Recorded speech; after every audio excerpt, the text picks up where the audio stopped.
episodio fue grabado durante la reunión virtual La IA y el Medio Ambiente, Impactos e Innovación, organizada por Parlaméricas, la Red Parlamentaria de Cambio Climático y Sostenibilidad de Parlaméricas y su red de funcionarias y funcionarios, el 25 de abril de 2025.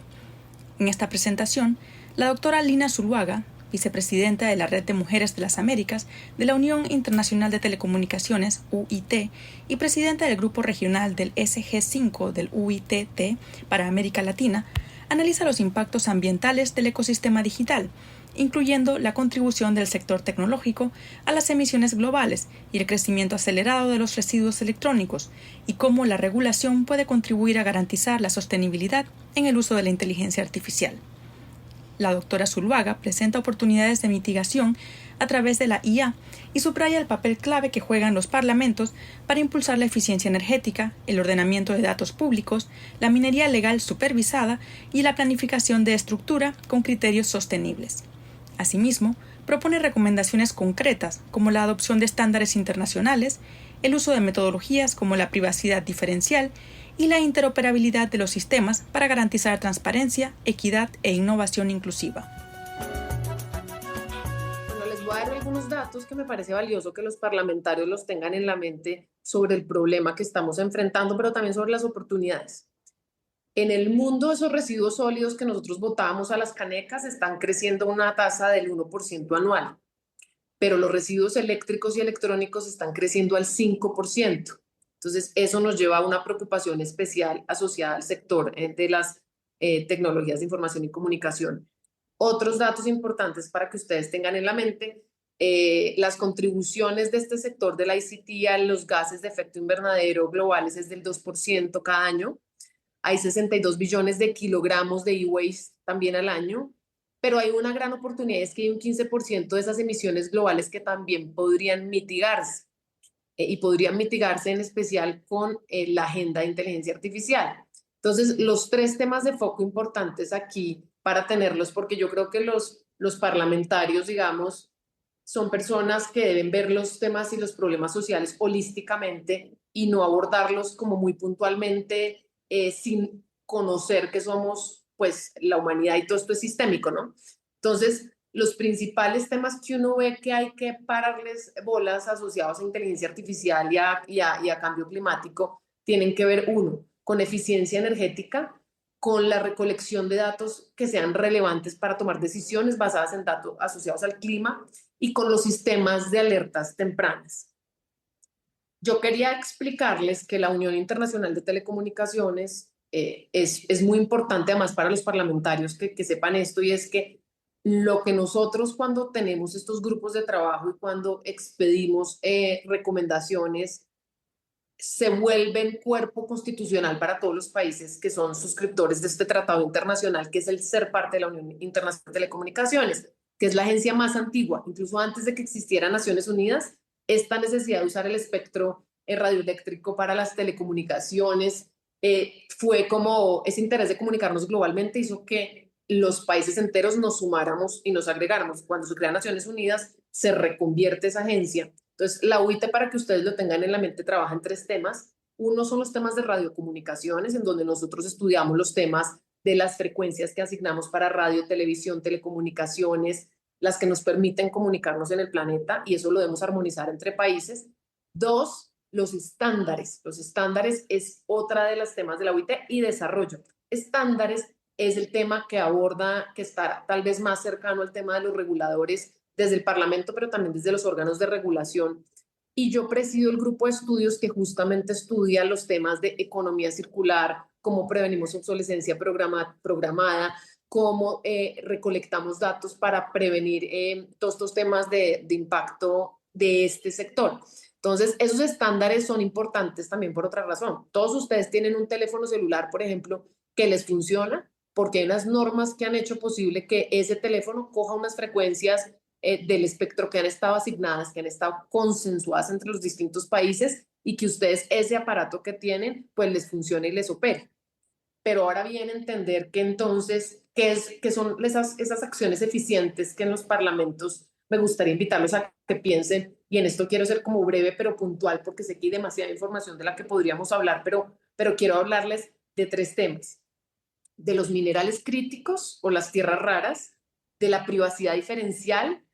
y de los fondos que en cada uno de nuestros países financian las obras de infraestructura. Entonces,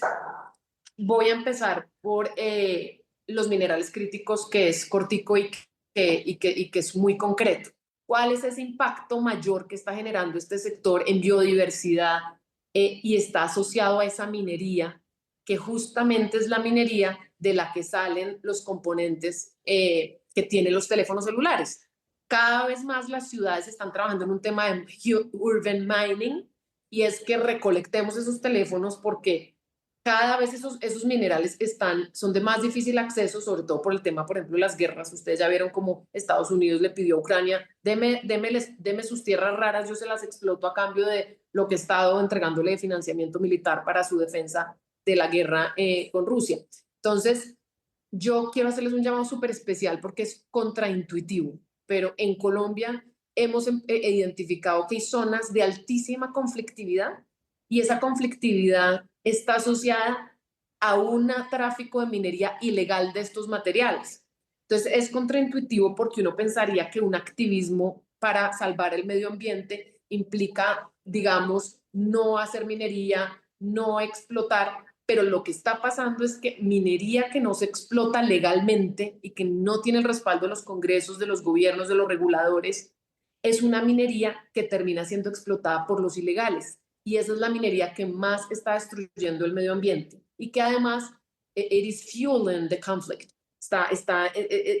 Uno piensa a veces que es el narcotráfico, que son otras cosas, pero lo que se ha investigado y lo que se ha encontrado es que es esa minería ilegal asociada a estos minerales raros en zonas en África, en zonas en América Latina, en distintas zonas del mundo que está impactando. Entonces, un primer llamado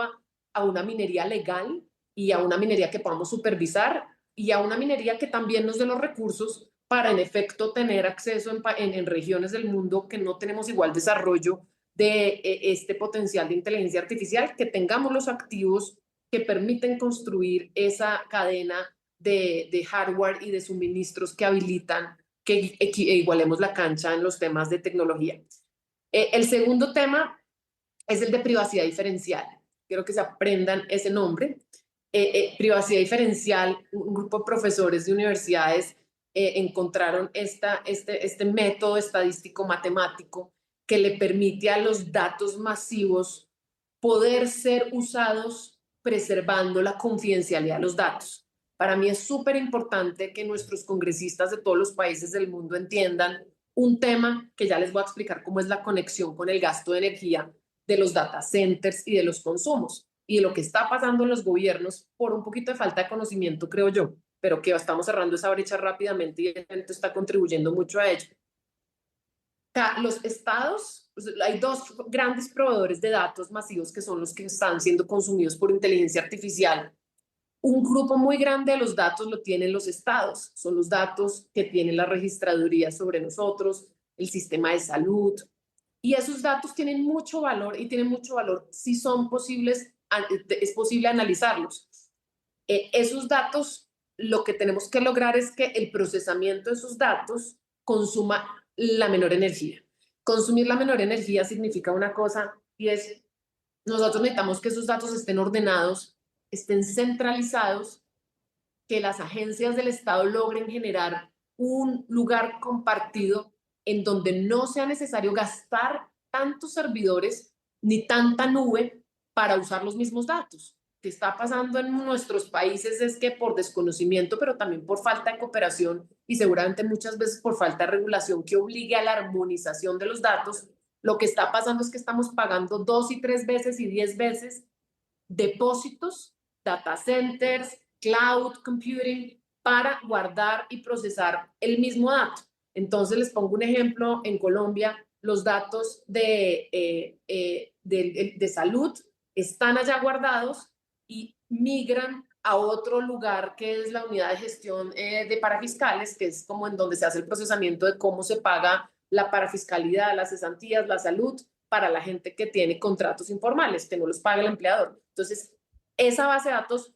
está pagando primero plata pública de todos los impuestos de todos nosotros, pero además está consumiendo energía. Y está consumiendo energía porque está aquí pero esta otra entidad pública que necesita procesar estos datos de salud más otros datos de otras agencias, juntarlos para luego generar este dispatcher tan efectivo usando tecnologías de inteligencia artificial y otras tecnologías de automatización de datos que se usan para que sea fácil para los ciudadanos que usemos los servicios del Estado. Entonces, la invitación sería a que cuando uno entiende, porque para los congresistas y para la preocupación que yo noto mayor sobre inteligencia artificial y nuestros datos, es que la gente dice, listo, comparto la información, pero también hay un tema de respeto a los datos que sean confidenciales y privados. No me voy a extender porque hoy no es el foro de privacy y de otras conversaciones en donde yo tengo unas posiciones que he expuesto internacionalmente, académicamente y públicamente, pero asociado más al tema más del consumo de la energía, los invitaría a que nos concentremos los esfuerzos en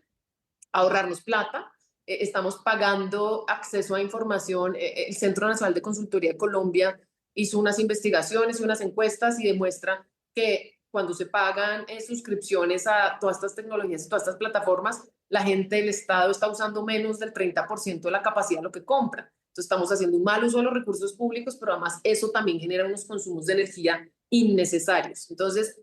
démosle la tranquilidad a la población, seamos generadores de confianza, y es que, en efecto, y tenemos además matemáticos de nuestra región, de nuestros países, que conocen estos métodos de privacidad diferencial para tener capas de anonimización superiores que le den la tranquilidad a la gente que esos datos y a las agencias del Estado que pueden compartir los datos y que con esas metodologías se puede hacer uso de eso y se pueden entregar mejores servicios a la ciudadanía y bajar los consumos energéticos. Por último, hay un tema muy relevante asociado nosotros tenemos por lo menos 12 países de nuestra región: Estados Unidos, Canadá, México, Brasil, Chile, Uruguay, Argentina, Colombia, Perú, República Dominicana, Guatemala, Puerto Rico. Ya tenemos despliegue de 5G.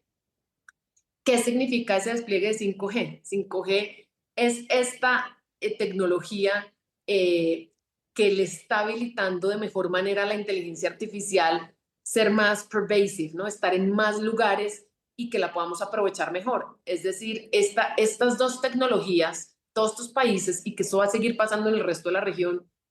al tener el despliegue de 5G, pero poder hacer uso de inteligencia artificial,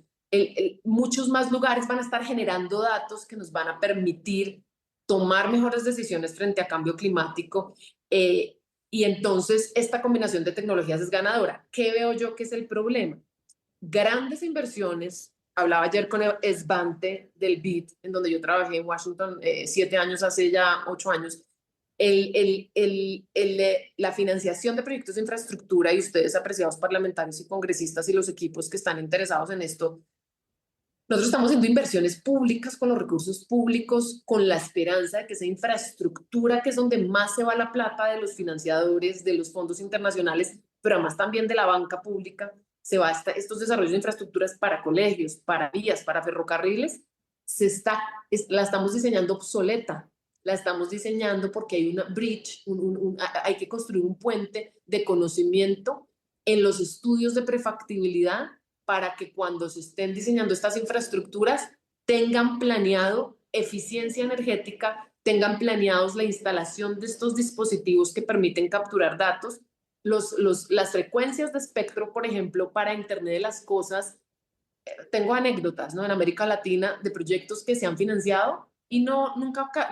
identificaron que, no sé, los aparatos que importaron, y por eso la importancia de los estándares, no cogen la frecuencia de espectro que está asignada para capturar información y tener la conectividad que permita enriquecer un sistema de alertas tempranas para atención de desastres. Entonces, ahí les hago como ese llamado bien especial a que desde el Congreso empecemos a mirar no por silos, sino que cada vez más, además porque los recursos cada vez son más escasos. Ya han visto ustedes los problemas de deuda pública. Estados Unidos tiene para pagar la nómina hasta agosto del Estado. Muchos países de América Latina se nos están incrementando los temas del déficit fiscal. Entonces hay que hacer más con menos. Y esto es colaboración y simplificación de los temas. Tenemos una última investigación, inclusive analizando todos los estadios de desarrollo de inteligencia artificial y con un análisis muy detallado de dónde se están haciendo los consumos de energía mayores. Y estamos desarrollando estándares con varios países del mundo, estudiándolos, participando en ellos,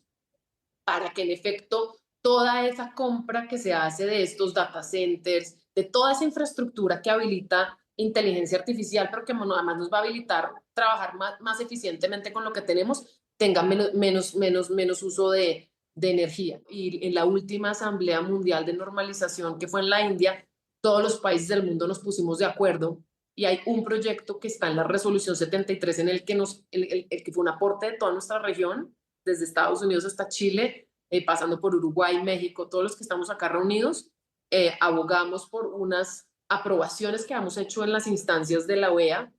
y logramos que se aprobara internacionalmente. Y es un tema que se llama interoperabilidad de infraestructura de datos abiertos para enfrentar el cambio climático. Y es que como el clima es un tema que nos atraviesa a todos, pero los datos necesitamos tenerlos compartidos, nosotros necesitamos colaborar entre parlamentos, entre gobiernos,